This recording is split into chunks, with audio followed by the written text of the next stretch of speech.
There is the Glacier Carré.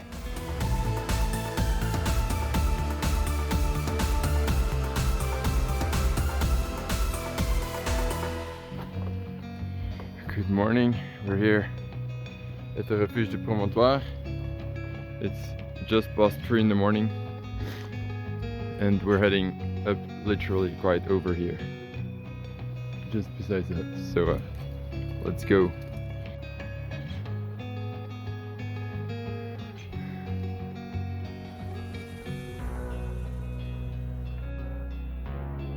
This is one hell of a chimney if I've ever seen one.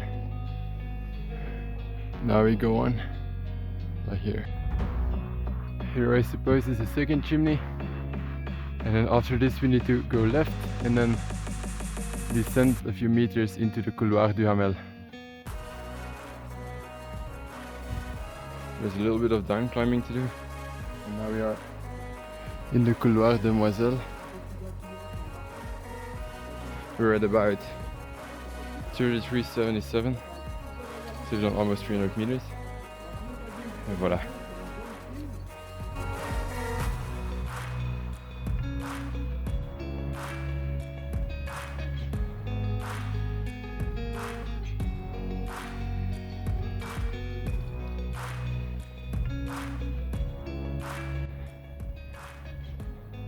There you can see Bar des Écrins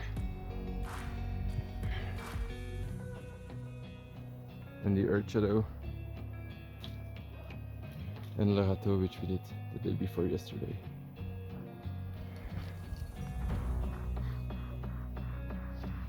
And now it goes on over here with a little bit of 3C slab climbing.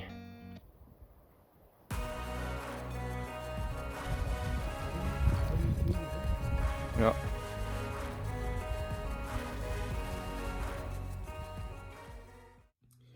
And it was at this point that things actually got a little bit more tricky, so we had to traverse all the way to the right, climbing over some little steps, and then according to the topo we had to climb a little wall, a black wall, 3B, something like that, and then traverse to the left again.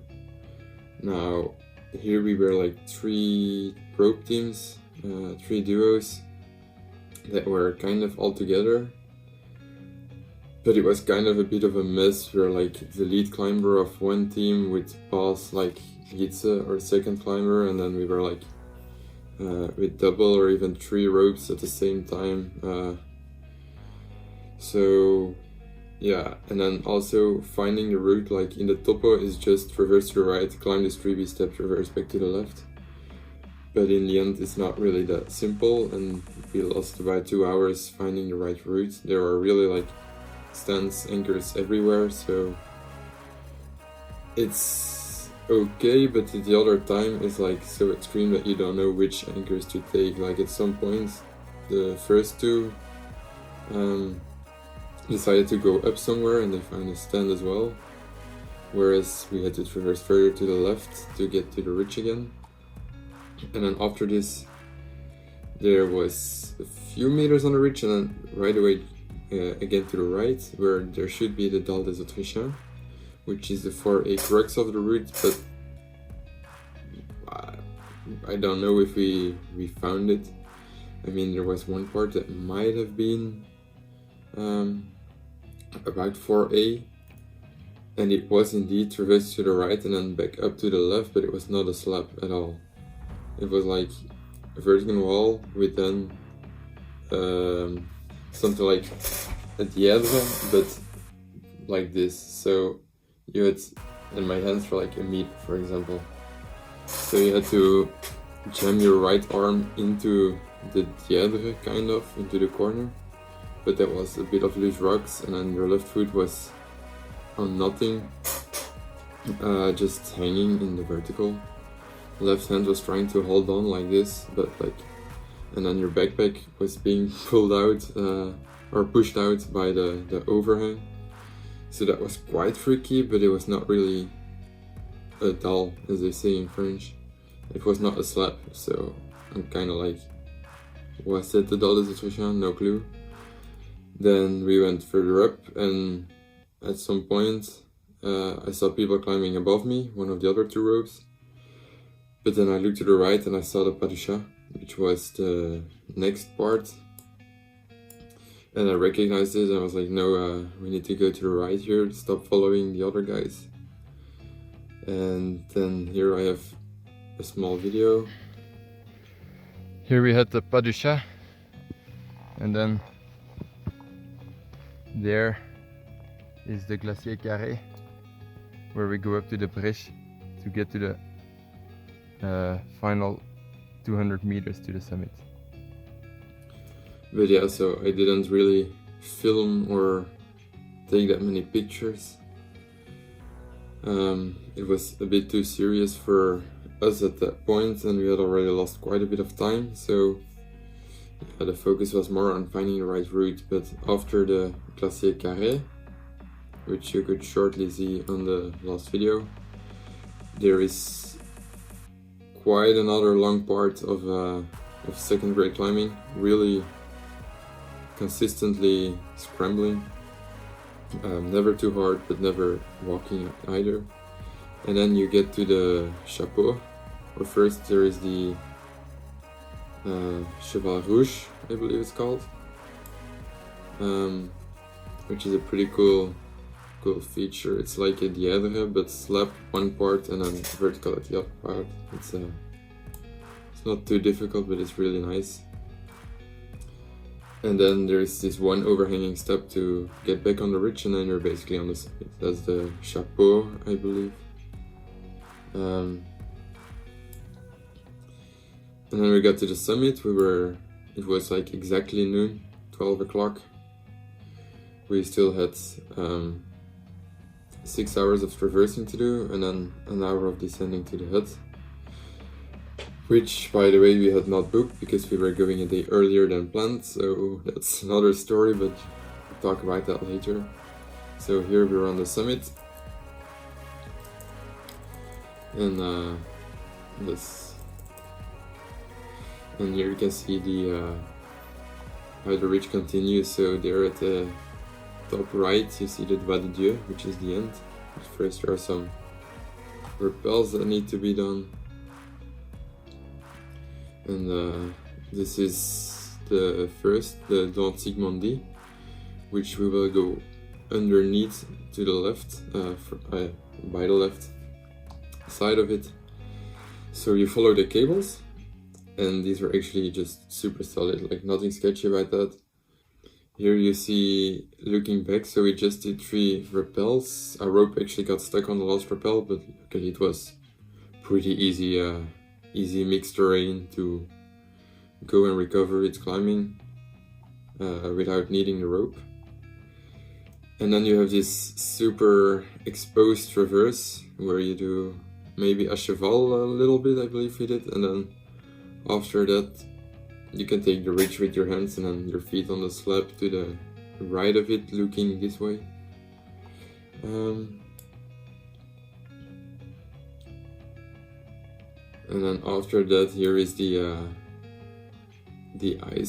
ice chimney to get back up onto the ridge. So you go down the Dent Sigmondi, traverse below, and then back up. You see the cables here? Now, they say in the topo sometimes the cables are in the ice. For us, this was just 3 or 4 meters the case, but we did have to free climb this 3 or 4 meters, which was about 60 degrees. With the Petzl Gully, it was no big deal at all, but you need to be prepared for it. It is some decent climbing, like it's fun, it's super fun, but if you're not used to the terrain, yeah.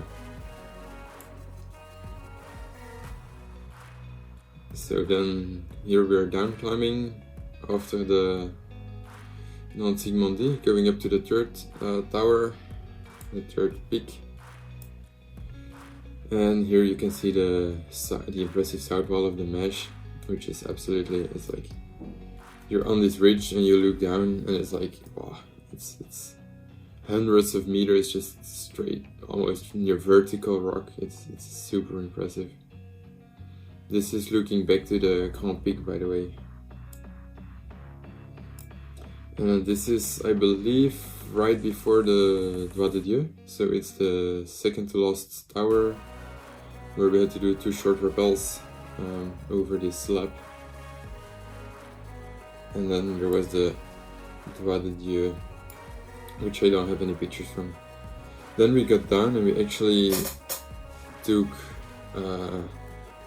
I believe there was like a picture with some arrows and rappels we had to do. And there was somewhere was like a no where we couldn't rappel, but I believe we rappelled there. But with 50 meters, we literally just barely made it over the Rime. So that ended up pretty nicely. Did not have to traverse any longer over the ridge. And then there were 2 people with a parapente, so with a glider, I believe it's called in English. So they were gonna fly back to like half, which was a much quicker way. Obviously, we still had an hour to descend to the hut, and then after that, here we are on the glacier. That's looking back to the Doigt de Dieu in the clouds. And then yeah, we got to the hut, and the hut was full. We actually knew that. Guide had called the day before from the Refuge Promontoire for us with the cell phone from the refuge, because there is no cell phone connection in the hut. And he told us it was full. Well, we hoped we could just sleep on the ground. I mean, by this point it was 7 o'clock in the evening. We left at 3 o'clock in the morning. We didn't care if we just had to sleep on the ground, like whatever, you know. But the guard said no. In terms of insurance wise, we cannot allow you to stay here. You still have 3 hours of daylight, just go down. And yeah, but our water was done, and if we get kicked out by the hut, there is no way we're gonna buy water from the hut. So we took our jet boil, we started to boil water, cook snow to get water. Then we made some dinner, ate, and then at, I believe 8:45 or something, we started our descent, which is another 1800 meters until the valley. But the thing is, well, it's still alpine. So here you have some nice views, the sun is starting to set. It was really cool. But then you had this big rock field where you had red dots, but at some point we lost track a bit, and it was kind of a hurry to find our way out before it gets dark. And then, okay, cool, yeah. We finally made our way back down into the valley, but the car is not right at the end of the trail. The car is 5 kilometers more towards, well, at the lift in La Grave. So we had to make a decision. Either we walk over the Grand Route, which is obviously nicer walking, because with those D boots, mountain boots, it's not really nice to walk on concrete. Or we choose to walk on the concrete and hope we can take a lift from someone, but it was midnight at that point. So the odds of someone driving there, it's not like the most popular road either, so it was so small that we decided we just take the Grand Route. And we had 5 kilometers and distance of walking and 350 more meters of descending to do. And then finally at 2:20 in the next morning, we made it back to the car after more than 23 hours of hiking. But right, it was a serious climb. It was the most interesting, hardest climb I have done so far. So it was really cool. I did not film that much. I hope this video learned you something. If so, then, well, if you made it this far, it probably did, so that's nice. And yeah, if you like this video, make sure to like and subscribe. I just wanted to get a video out of this climb because it was so much fun, and right, it really was beautiful. I have a story on an outing on Camp to Camp of this climb if you want to see that, where you can read a bit more. And yeah, next video is gonna be from the Massif des Écrins in well, actually also near the Meije, but with my dad, Tom, and Jitse a few weeks later. So see you there. Bye bye, and thanks for watching.